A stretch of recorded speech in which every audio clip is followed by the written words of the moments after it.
Welcome to our colorful magic world, Kitty Pitty!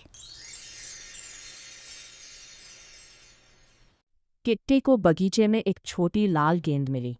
चलो खेलें, उसने कहा। पिट्टी ने गेंद को घुमाया, लेकिन वो उछलकर एक गड्ढे में चली गई।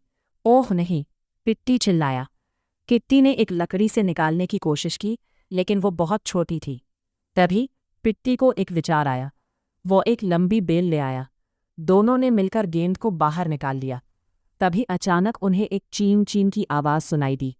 एक नन्हा चूहा उस गड्ढे में छिपा हुआ था।